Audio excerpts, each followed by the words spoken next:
MCom final EFM optional paper है हमारे economic environment in India.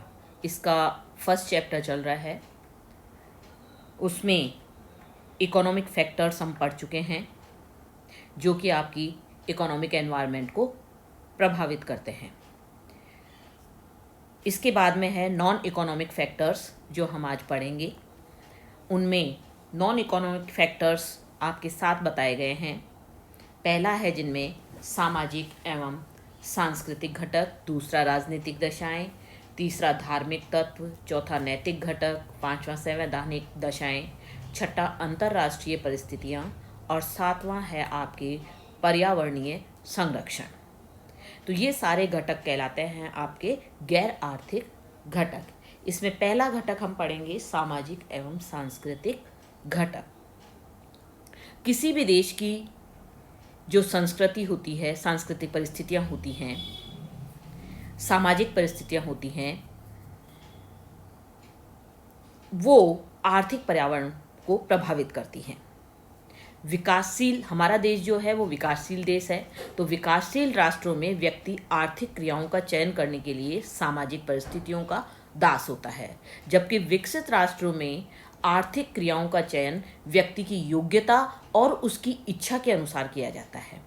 हमारे देश में द्वैतवाद दिखाई देता है। हम पुरानी व्यवस्था को छोड़ना नहीं चाहते और नई को अपनाना चाहते हैं, जिसके कारण दुविधा उत्पन्न हो जाती है हमारे सामने। हमारी संस्कृति हमें उपभोग में संयम सिखाती है, जिससे सादा जीवन उच्च विचार हमारा आदर्श बन जाता है, जबकि हम भौतिक प्रगति चाहते हैं। भारत की सामाजिक परंपराओं और धार्मिक मान्यताओं के कारण जनसंख्या में तेजी से वृद्धि होती है, जो कि विकास में बाधक होती है।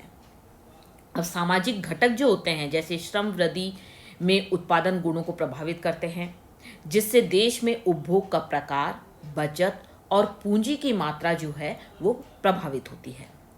हमारी बचत प्रवृत्ति से हम में बचत करने की इच्छा जागती है, लेकिन उसका उपयोग उत्पादक कार्यों की बजाय हम गैर उत्पादक कार्यों में करते हैं। सामाजिक और सांस्कृतिक घटकों का प्रभाव उस देश के साहस पर भी पड़ता है। विकासशील राष्ट्रों में हमारी परंपराएं और सामाजिक व्यवस्थाएं साहस पर अच्छा प्रभाव नहीं डालती, जिसके कारण क्या होता है, नवयुवकों को नेतृत्व का अवसर नहीं मिलता। आर्थिक विकास के लिए लोगों का दृष्टिकोण भौतिकवादी होना चाहिए। इसके साथ ही साहस की भावना, वैज्ञानिक दृष्टिकोण और तकनीकी ज्ञान में भी वृद्धि होनी चाहिए। दूसरा आपका गैर आर्थिक घटक है राजनीतिक दशाएं। किसी भी देश के आर्थिक पर्यावरण पर उस देश की राजनीतिक परिस्थितियों का प्रभाव भी पड़ता है। राजनीतिक परिस्थितियों से मतलब है राजनीति स्थिति जो है स्थिर है या अस्थिर है।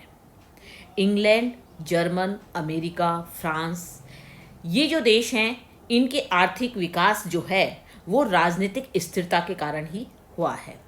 विकासशील राष्ट्रों में राजनीतिक उथल पुथल के कारण वहाँ का आर्थिक विकास बहुत ज़्यादा प्रभावित होता है।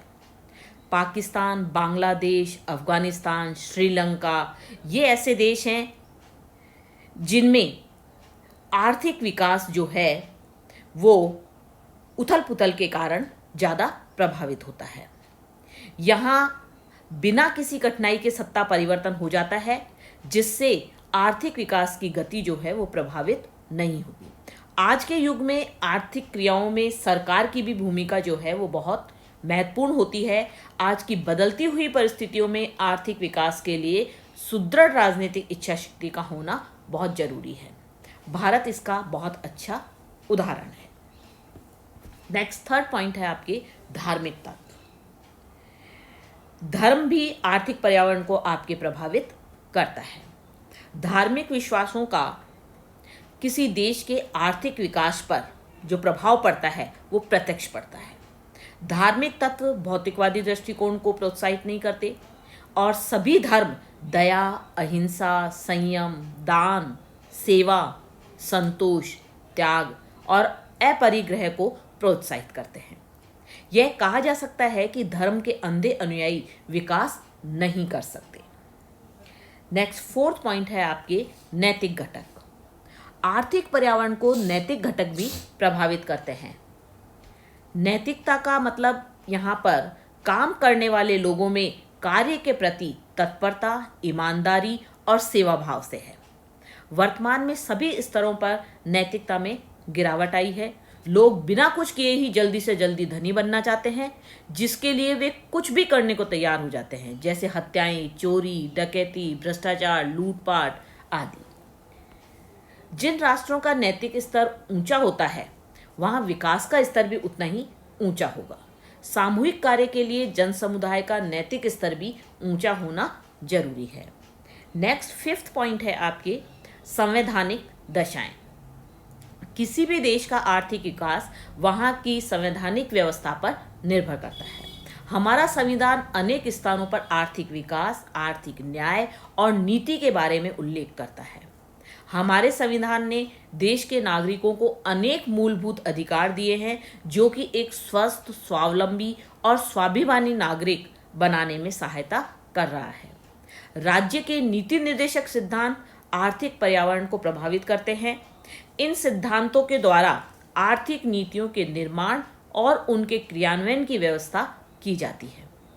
आर्थिक पर्यावरण पर किसी भी देश की कानून व्यवस्था का भी बहुत प्रभाव पड़ता है।